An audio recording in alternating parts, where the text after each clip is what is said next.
Open this final morning of the final meeting of the Convention on the Constitution. I think everybody enjoyed last night. I think it was a truly memorable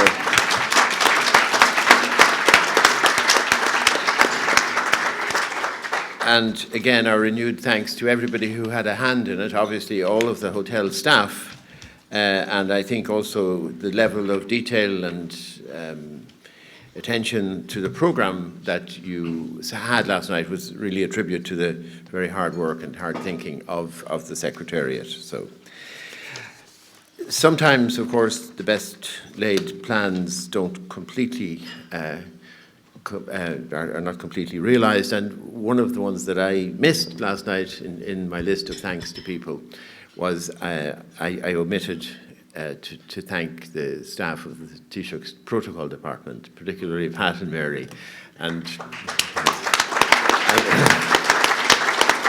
all the staff.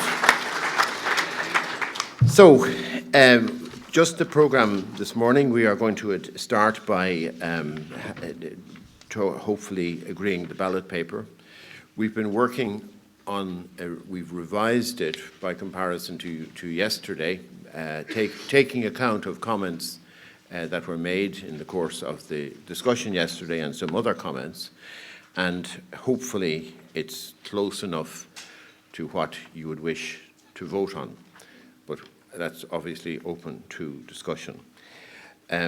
We will, the way we're going to do this is that David is going to recall for us, he's going to, with a series of slides, summarise the content of the discussion yesterday.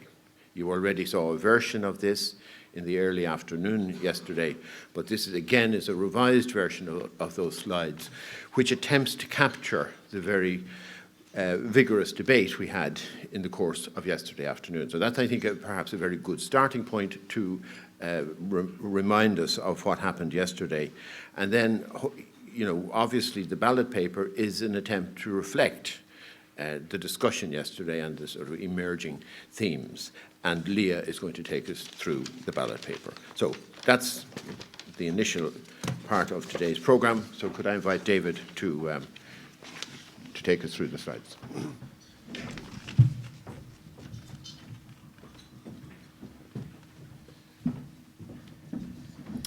Okay, good morning, everyone. These slides are based on the discussion you had yesterday afternoon, directly after the debate with the advocacy groups. So it's the material that you were discussing yesterday afternoon. And as ever, it's an attempt to try and put down the main points, but apologies for anything that's been missed. This was done at some speed. So there's 4 slides this time. First of all, arguments for leaving things as they are. It's too complex to put something like this into the Constitution. It's hard to define this. That clearly was a point that came up quite a few times yesterday. These rights are already sufficiently protected. Or another version of that point, we should concentrate on fixing existing things that are already protected rather than adding to the list. This can be dealt with via legislation. It doesn't need constitutional reform, was a point that came up. There's the dangers of unintended consequences. I think that was a point that came up in the debate quite a bit. And who would pay the bill? It's all very well doing it, but who would pay for it in the end? And then arguments for enforceable economic, social and cultural rights. So the opposite set of arguments, as you will. It forces the government to prioritise the citizens' wishes. The current constitution is too weak regarding economic, social and cultural rights. People have a right to a framework for good government. There is an appetite for change to include these rights. And a version of that, times have changed since 1937. It is a fair time, of course. We are in a more diverse, multicultural society in particular. Not to do this would be a big missed opportunity for the convention. I remember hearing that in the debate yesterday. Following the legislative route would leave it to the whim of governments of the day. So clearly it'd be better to put it into the Constitution instead, is the point. And a point that did come up in the discussion as well yesterday, it might actually save money in the long term. So it's not just that who's paying the bill, but there might be a lesser bill is the point that's been made there. The third of the 4 slides, the third slide is some possible approaches. This is a version of what came up from the morning's discussion as well, of course. Some possible approaches: make changes but leave the details for the legislators, with due regard to the resources available. So in other words, some suggestions of changes, but let the legislators, let the Parliament deal, the Dáil deal with the detail. Amend Article 45 to allow scope for rights to be introduced progressively, depending on resources, more graduated in other words.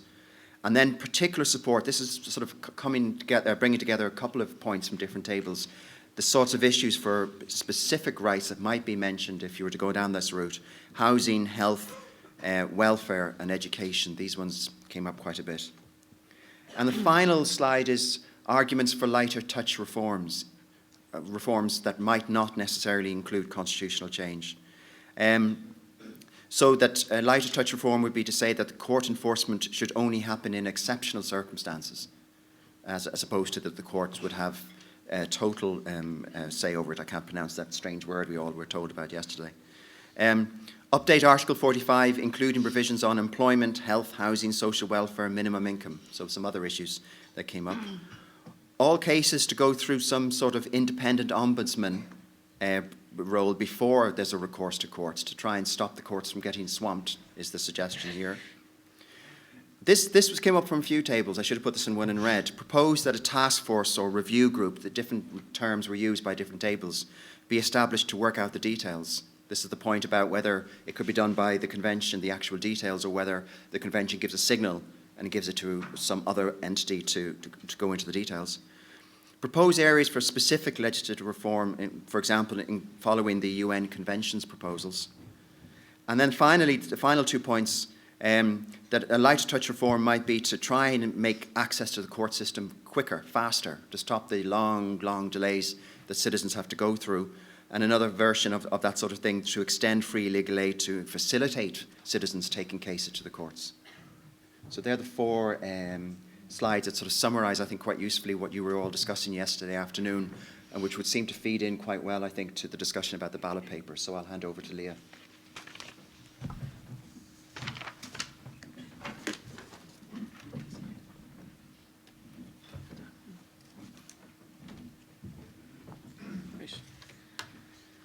Thank you, David. Okay, you all have a copy of the ballot paper in front of you there. I think just before I speak to that, I think I'll just recap again on sort of what economic and social and cultural rights are already protected by the Constitution, or at least are arguably protected by it. And I'm just using as my template here Liam Thornton's initial listing of the rights. You know, he mentions the right to work. That is protected already as an implied right in the Constitution. The right to participate in trade unions, that is already protected by Article 40.6.1, freedom of association and so on. The right to strike is probably protected. The right to private property, as we know in 2 separate articles of the Constitution, is protected. So the economic rights generally that we know of are protected in the Constitution already. Social rights then, again, it's a slightly more grey area here, but I mean, you do have the right to bodily integrity in the Constitution, which in turn means the right to health. So you could say that's the right to adequate food, water, clothing and shelter. Again, arguments could be made there, but there are a lot of implied rights in the Constitution, and physical and mental health and so on. The right to education is specifically protected in the Constitution, Article 42, and there is a clear duty on the state in that regard. The state shall give free primary education. Then there's the rights to social protection of the family. That's an arguable one. I mean, the Constitution doesn't mention social protection, but it does talk about protecting the family in Article 42.4. And then we get into the cultural rights. Obviously, in our Constitution, we have a specific provision on the Irish language in Article 8 of the Constitution. And then we have protection for religious freedom as well. So you could say that protects the right of groups to practice their own faith and so on. So, you know, it's not crystal clear or anything in the Constitution, but I suppose you could say that many of these rights are arguably already protected, and some of them are expressly so. So given that background then, that's where we're coming from with this ballot paper. We're saying, are you happy with that situation, or do you want, in question 1 there, do you want the protection of economic, social and cultural rights to be strengthened? Okay.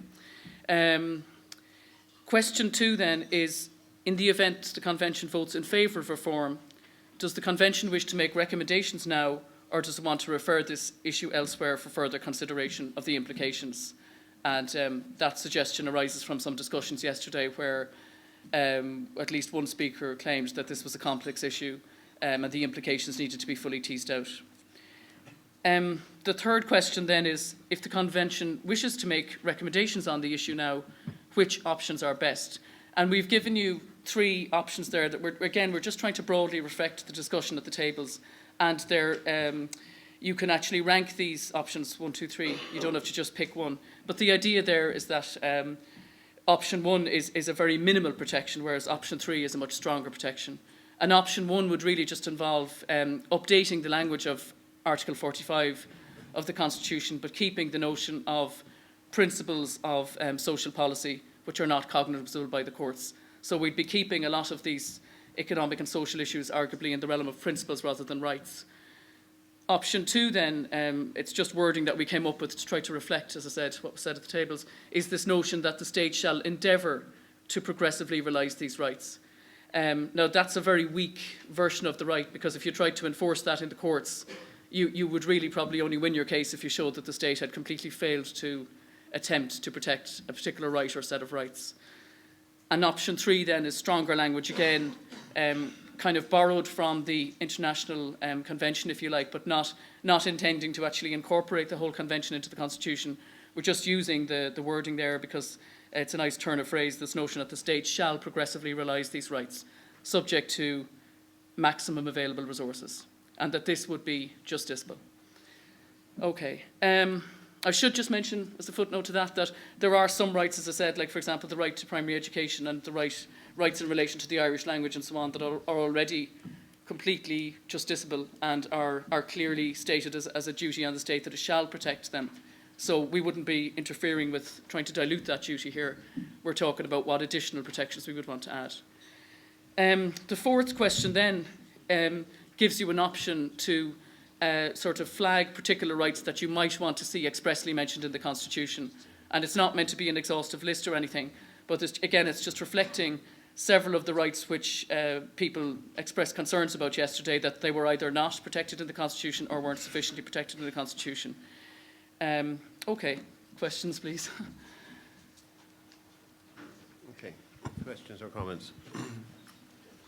David.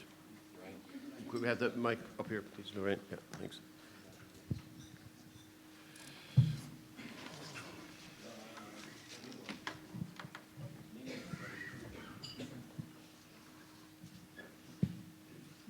Yeah, first of all, just to commend the Secretariat for putting the ballot paper together. It's obviously very difficult given the different opinions that were heard yesterday, but just a number of observations and questions just for clarification purposes, and just a number of concerns I would have about some of the terminology that's been used. I don't have a difficulty with the first and second ones, which I think obviously are very straightforward, but the third option, which it looks at the 3 options, and it's good that there's a ranked preference, but I think in all 3 we should restate that we're talking about economic, social and cultural rights. It just says these rights are, so we're clear about exactly what we're being asked to support. And Leah made the point that the second option, and just to get a legal opinion on this, to me would have 3 qualifications. It would have the qualification of shall endeavour, then progressively realise, and also subject to maximum available resources. But the shall endeavour is so weak to be almost non-existent. You know, it would be very difficult to enforce in a court. The language, I think, is very weak. Now, I see option 3 obviously is much stronger, but just so we get clarification on what would be the legal implications of the difference between the 2 in terms of those being enforceable in the courts. And the fourth one is in relation to just a general point about the fourth one, where it asks us, you know, what rights would we want looked at. It doesn't have any reference to our international obligations, such as the International Covenant on Economic, Social and Cultural Rights. Like, surely we should be aspiring to at least get to the international rights that we've already signed up to, and there's that floor, but there's no reference to that, which I think might have been helpful maybe in question 4 as well, if that could be looked at. And the last one is in where it says emergency healthcare. Emergency healthcare, again, is very narrow. I mean, essential healthcare might have been a better turn of phrase. Emergency healthcare, in my view, would be extremely narrow. And you know, I think essential healthcare would have been a better phrase. Thank you. would Yeah. you take that, Leah? I'll respond to those, Chairman. Thank you, David. Your points are excellent, very helpful. Thank you. Your first point, I agree that we should put in the reference to economic, social and cultural rights there instead of saying these rights in question 3. Sorry, your second point about option 2 being very weak, yeah, it is extremely weak. I mean, it's barely more than having principles which are not cognizable by the courts at all. It's just this idea that conceivably in an extreme case where there was utter failure by the state, you might be able to take a case against the state. So it is very weak. Option 3 is the stronger one then. I mean, we had in the initial ballot paper an option 4, which is basically make all these rights enforceable, but I don't think there was much support for kind of going down that route without some kind of qualifications. That's not what we understood to be the view anyway. So yes, if you're voting for option 2, it's extremely weak. It's just moving from the notion of principles to rights and moving to at least the possibility of judicial involvement in some extreme circumstances. I'll just deal with your latter 2 points in reverse order. Essential healthcare is an interesting word. I think it's a good suggestion. The reason we put in emergency there, as you know, is we initially had healthcare in the draft, and somebody rightly suggested that that might be too broad. Emergency healthcare is possibly too narrow, and so therefore essential healthcare is an interesting term if you're interested in putting that on the paper.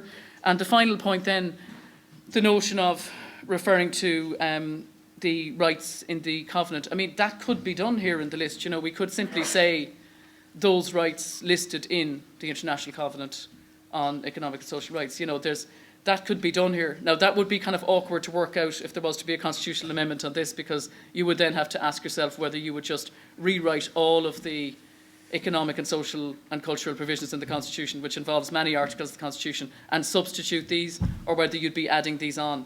And there'd be a lot of overlap there. So it would be messy, but I mean, we can put that on the ballot paper if you want to flag that option.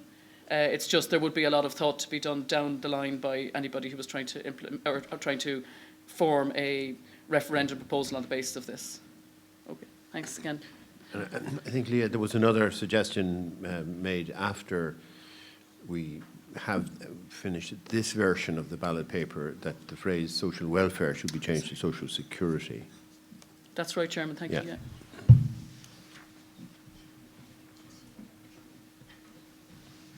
So are there other comments? Yeah.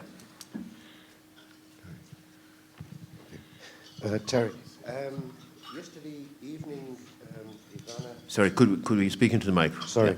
Yesterday evening, I suggested that perhaps there should be 2 vacant places on question 4 that people could add, perhaps additional items that they think is important, perhaps maybe in education to go to secondary or tertiary levels, or other comments that they may have.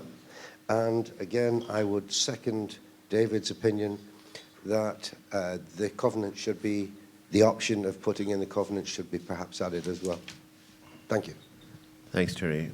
We'll deal with your first point in a moment. Well, we'll deal with both your points, sorry. Susan first, and then Jerry Buttermore. Thank you, Chair. Just also to support the idea of possibly having a space for other options, because I think somebody yesterday also mentioned the cultural part, that really we hadn't quite kind of spent as much time perhaps on that area.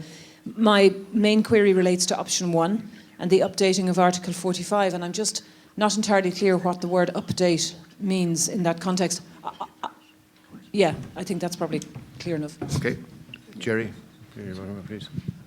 Good morning, Chairman. Jerry Whitmore. Just in terms of the issue, in terms of health, I wonder, could we maybe adopt the South African model where they say no one may be refused emergency medical treatment?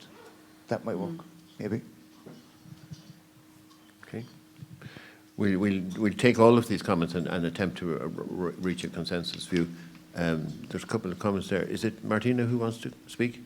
Or oh, sorry. Yeah. Sorry, Katrina first, and then Martina, and then John. Okay, Gurmagad Kahirlook. Just the option 3 on the second box, and I mean, I think it's, you know, we've had some useful clarification in relation to, you know, the option 2 and option 3 in terms of the weakness or potential weakness of option 2. But just a clarification, I mean, there's some rights that are immediately realisable now, or the duties on the state to immediately carry them out now. If we substitute option 3, is there wording we could put in there to make sure that we don't lessen rights rather than... Exactly. And then the other point, I'd be very worried about us leaving emergency healthcare or any reference to emergency. I think essential or just healthcare, because otherwise you have courts deciding what's an emergency and what isn't an emergency, and I don't think that's appropriate at all. Okay, thank you. Martina? Martina O'Connell, thank you. I think my question has been addressed now by speakers here this morning. Yes, in regards to emergency, I think we have emergency health cover in this country. Anybody that comes into hospital will be treated in an appropriate manner if their condition is life-threatening. So perhaps we could take the advice of maybe David and use essential health cover, but I think putting an emergency into it will make it very, very complicated and difficult to define. So perhaps use a different word like essential. Okay, fine. Thanks very much for that comment. Did I see John? Yeah, John, please. Yeah. John Connolly, Dundrum. I suppose, Mr. Chairman, the biggest disappointment I've had is referable to the economic relationships. If we haven't got money, we can do very little to uphold rights. And we've just gone through a major, the Western world in one sense, and Ireland in a particular sense, in terms of the way we conduct our financial institutions, particularly referable to regulatory offices of the central bank and of the regulator himself and of things like that. And I think that the public at large are going to be disappointed that perhaps this element of our governance or our recommendations for governance hasn't been addressed with perhaps the need that we require or what's required of us. I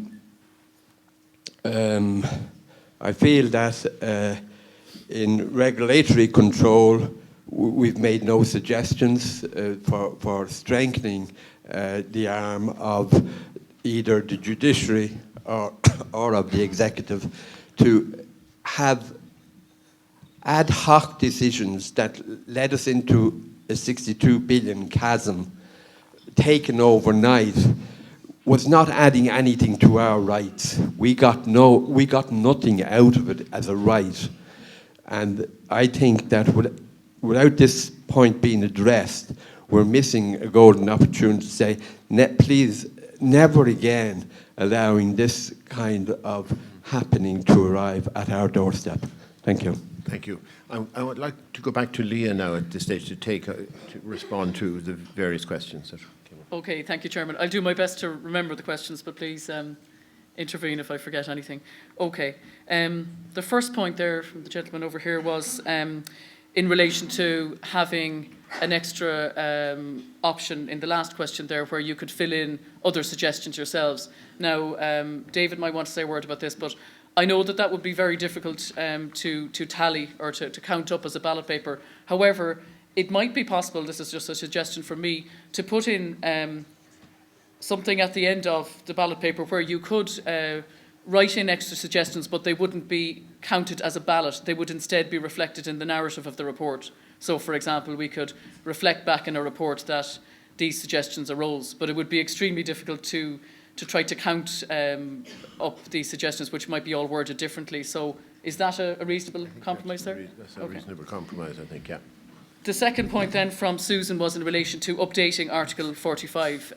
You know, admittedly, that's a fairly broad suggestion in itself, but I suppose the idea there was that we might change the what but not the how. In other words, that Article 45 would still contain general principles which would not be justiciable, but on the other hand, we would change the language to reflect various concerns and so on. I mean, we're not going to go into detail what they are, but as I mentioned before, the article mentions, you know, the aged, the widow and the orphan and that type of thing, and we might start improving all that language to talk about,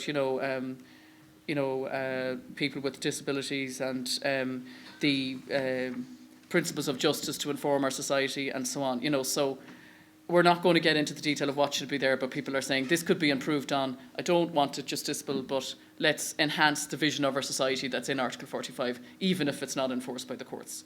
The third point there, Jerry's point about emergency medical treatment from the South African Constitution is an interesting one. I mean, I think we're going to have difficulty finding a particular form of wording to put in here, but I would caution that, like, the Constitution does already protect the right to life and the right to health, and you don't want to be putting something in here that actually dilutes that right that's already there. By saying it's and people have rightly pointed out that possibly emergency healthcare is too narrow. But look, we'll come up with a form of wording that kind of broadly reflects the consensus, and we leave it at that. The fourth point, sorry, by Katrina, you made 2 points, Katrina. The first was a very good point about the question 3, where you said that you didn't want any of the answers to those questions to dilute the level of protection that's already in the Constitution. And I think actually it reflects what I said earlier. We should probably put in some wording there underneath that question to say none of the above suggestions are intended to dilute anything that's already in the Constitution. Because otherwise we could find ourselves with all these unintended consequences that Michael McTool warned us about yesterday. And the second point that Katrina mentioned, sorry, in relation to emergency medical... No, it was just cautioning against emergency. Sorry, yeah, terms, that's right. Sorry, Chairman. And as Martina then amplified that comment as well. Yeah, and finally, Chairman, just in relation to John's point there about the economy, I mean, that's something that could be reflected in the narrative of the report. I don't see it as being something to vote on, but there's no reason why we shouldn't put in a comment about that. Well, I mean, the second question to some extent begins to address it, even not explicitly, because it talks about implications of possible reforms. I mean, implications, by definition, would involve cost, etc. And that we accept that these are not thought out. We haven't had time to think these out. But if people are concerned about that, that is a question to which they have recourse, if you like. So I think we're getting, I think there's some very useful suggestions have come up, which there's no showstoppers, I think, that have been suggested now. I mean, some changes, we can make some changes on foot of those comments, but let's see, is there anything else now that people want? Oh, sorry, Catherine and Ivana, yeah. Yeah, option 2 and option 3, I think I think option 1, it's very clear what the impact or the non-impact of that would be. I don't think it's as clear between option 2 and option 3. And the point, just to more or less expand what I'm saying on that is, yesterday we had a very good debate, and the like of the Jamie Sinnott case was brought up, and the point was made, was that the judge shouldn't be deciding about whether it's 10 or 20 hours of speech therapy. In actual fact, that was missing the point. The point was that it changed the way children with special needs were given options for education after those cases. It changed the way the department did something because the courts forced that change. Not for the ones that just appeared in the court, but for other children afterwards, in that there were special units for children with autism and things like that. And some of it's been rolled back. But the very fact that you could go to the court was a game changer in terms of how the department dealt with the issue subsequently. And I don't know, I'm not sure whether that is how that would occur with option 2, or what the option with option 2 and option 3 are, just using that example. Okay, I think this issue about the different, what implications of each of these two options, we'll try and spell out a bit more so that at least people are clear about what it is we're voting on. Did I see another? Oh, Ivana, sorry, I beg your pardon. Thanks very much. And just to agree with Catherine in terms of the impact of the Sinnott case, and I think there was a slight misleading about the result of that. Courts weren't allocating hours in that very direct, micromanaging way. Rather, the case did set out a precedent, which then the the other cases fell into line behind, and the state settled most of those cases, in fact, and offered hours to children because the culture was changing and had changed. And that's the point with a lot of the cases taken under the economic, social and cultural rights, is they tend to change a culture. Just two very quick points, though, on the specific ballot paper, and well done again, because I think that, we are moving towards an agreement on it. I would agree that with changing social welfare to social security. And I think given that we're really only looking at the broad brush principles in terms of the rights we want to see specifically enumerated. So we're not specifying with housing, for example, whether, adequate level of housing or shelter. I think it's enough simply to say housing, social security, healthcare, rather than specifying exactly what we mean under each one. Let's just leave that detail for another forum. But I think what we're saying is we'd just like to see those rights protected in some form. And I would also ask that we might include a box of linguistic or cultural rights, since those aren't covered specifically beyond just the protection of the Irish language that we already have.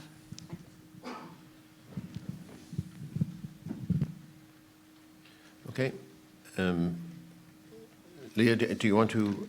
Okay, Fiona, maybe. I think, and then we'll go back to Leah.